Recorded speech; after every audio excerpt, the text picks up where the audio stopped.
You are now tuned into the Cozmo. It will show. It will show.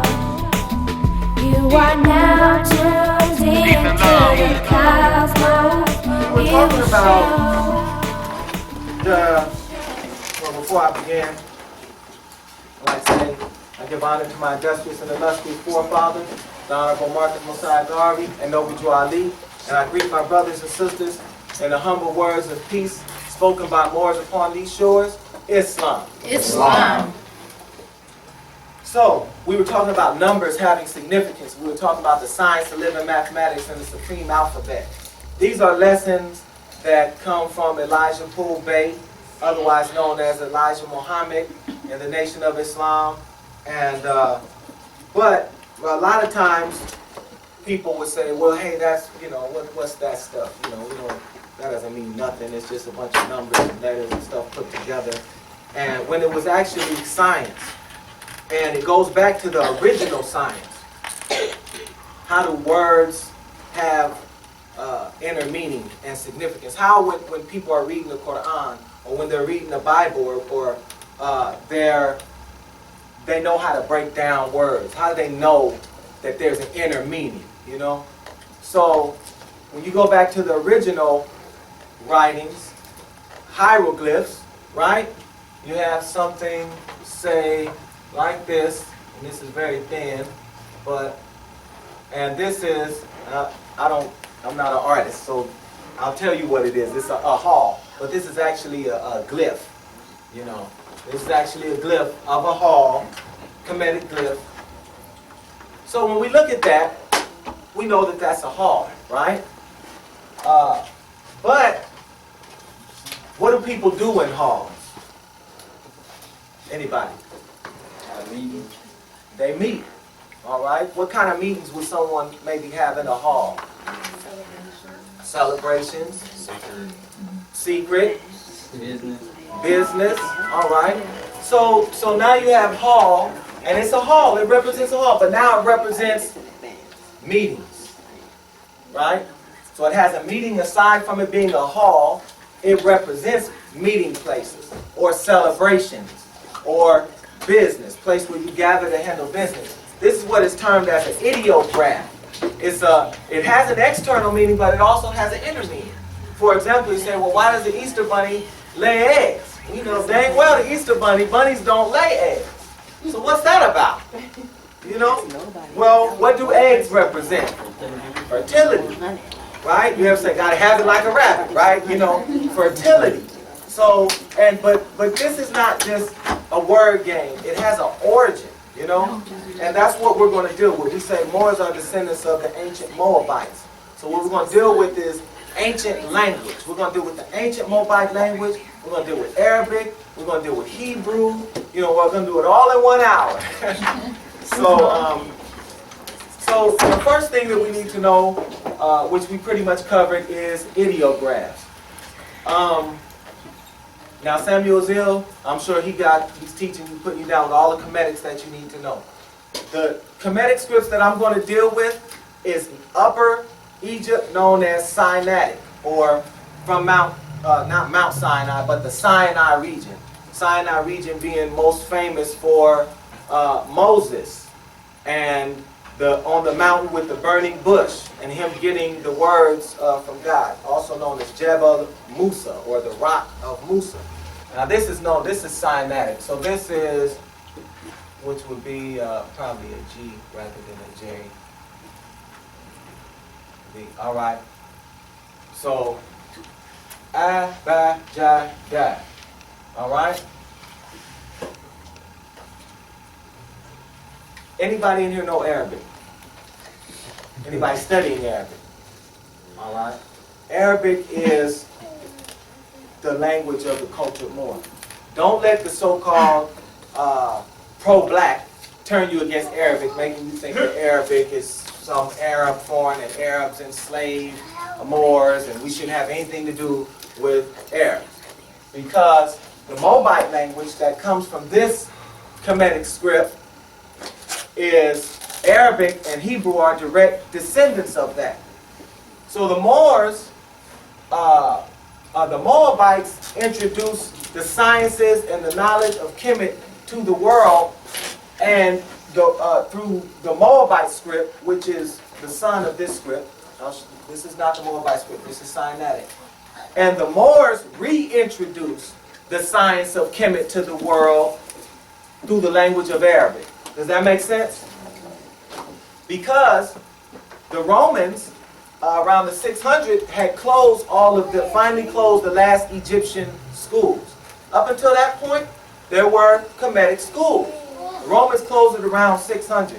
And we know that the Prophet Muhammad rose around the 600s as well and came with Islam and the language of Arabic. And then we know that the Moors, at least by 711 AD, went up into Spain. Right? Under General Tariq. Right? The Rock of Gibraltar is named after Jabal al-Tariq.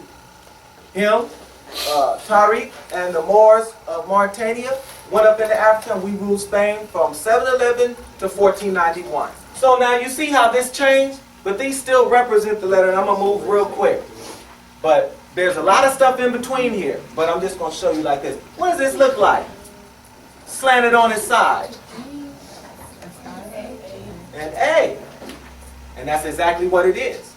Because not only did this script evolve Arabic and Hebrew, but it also evolved the Latin alphabet that you're using right now. So some of the things that I'm going to tell you apply to this alphabet as well, at the very root of it all. This right here, B, see that? Turn it up like that, even though it has a little extra something right there, you can see that. And then obviously, D, right? This would be C. And you know, not all of them are exactly the same. Certain things change.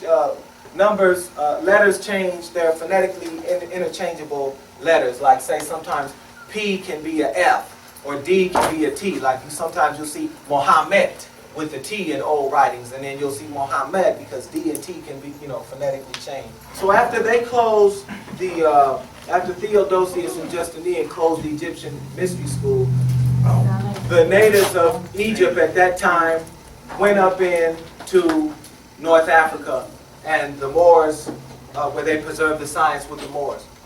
So when the Moors received Islam,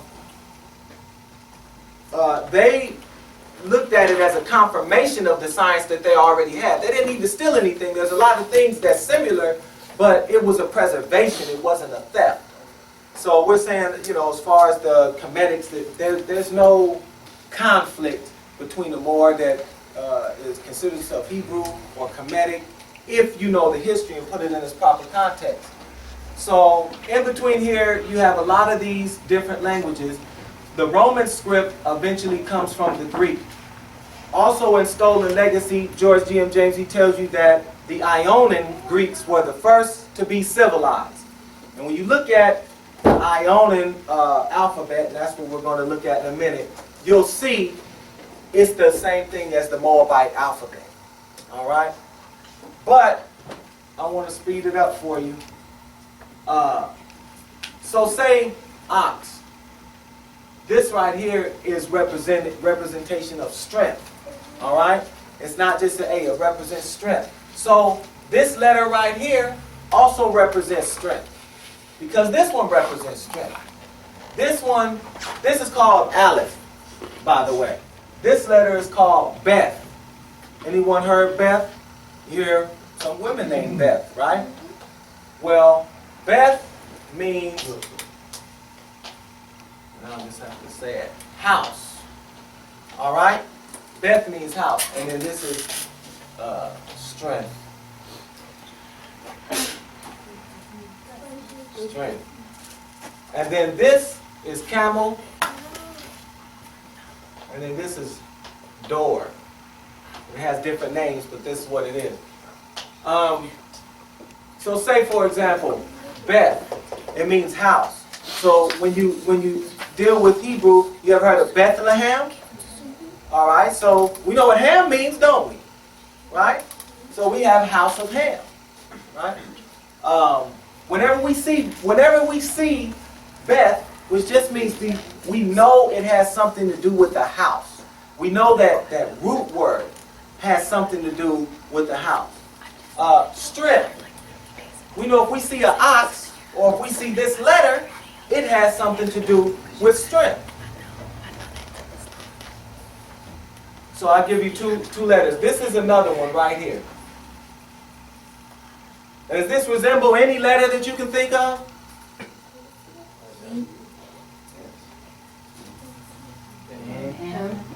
M or N?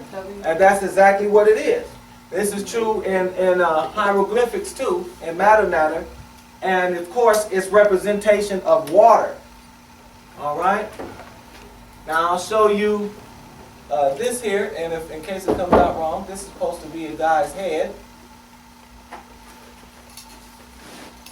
All right? So this represents M, and this represents R. The head represents R. It's called Resh. This is how it looks in Moabite. Just like that. It's called Resh. And Resh means head.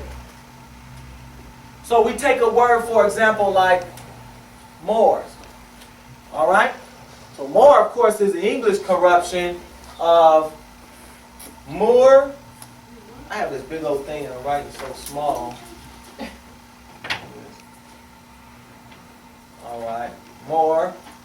And then it could be Moor or Mar is how it would be when you go ancient.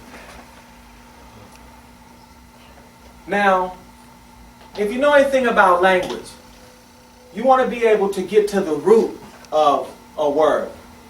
So vowels are not really parts of the root. Vowels are more like vowel sounds. Another thing about this right here, this is known as an abjad. It's not an alphabet. An abjad it's all consonants. And the way you get the sounds is by you make a mark over it. It has vowel marks to let you know how it's going. So when you want to break down a word, when you want to understand a word, you want to get to the root of the word, right? So say, for example, Islam, right? If we write it in Arabic, Islam, and that would be like that. All right? We would automatically get rid of the vowels immediately because the vowels change. You have, but what are we left with? Wow. Yeah, it doesn't have any sound because they're all consonants. So, but I could put two A's in there and make it salam, or I could put just one A and an I in the front, make it Islam. But these are the constants. They always stay. This is what is known in Arabic as the fa'ala, but in regular studying language, it's called the root. So whenever you want to get to the, you know Islam's going to have something to do with salama, or these consonants. You know salam is related to Islam because you see these three consonants. But what do these three consonants mean? Now, in Arabic, these letters look like this. All right? Sin, lam, mim. So salama. All right? Take that off. And I could take what's a dictionary, Ham's Word Dictionary, which is an Arabic dictionary, and it's the way it's arranged is only arranged by the roots. So if I'm looking for a word like salam or Islam or something like that, I'm going to go to the dictionary and I'm going to look at salama. I'm not going to worry about that. And with under that heading, it's going to have all the variants. So it makes sense? So this, and I'm putting all of this on you really, really quick. But this is the root. And it goes the same way with any language. The vowels change, you can get rid of them. And then you're left with this. So let's take a word. We were up here with more, right? Now I'm going to put this up here too. This is, it's a W, but it also can act as a U. It's called a weak letter. That's something different. So within, even though they're all consonants, within the language you have a few letters that can act like vowels. But it doesn't have to be here, but we're going to put it in here just for the skeptics, right? So we have Moor, right? Now what do you know about, what does Moor mean? Love. Love. What else? You ever heard Moor means to navigate? Yes. You ever heard to moor your ship? To anchor it down. Anchor it down. That's called mooring your ship. You ever heard of Moors? Right? What, moorland and all that stuff? All right, but what is this word Moor? So we go Kemetic, but here we go right here. We can look right here and we can almost kind of tell you something about the word, right? We got, this is what? Water. This is water. What's this? A head, which represents to you what? People. Or a person. Right? Now this is a U. This is a hook or a peg. Something that holds something in place. So we know Moors navigated, right? So here you have man, you have water, you have a hook. But we know that we have water, we have a man. We know that this word Moor has something to do with people and it has something to do with water. Now this also, R, also represents ruler, right? How can I know that? You ever heard of the head of a government? All right? That's where they get it from. Why they use head like that? The head of a government. This goes all the way back to ancient Moabite science. So we could even say that this might have something to do with ruler.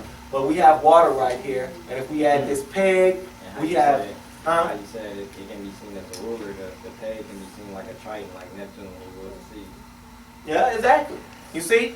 And you're not far from it. That is the truth because Greek comes from this.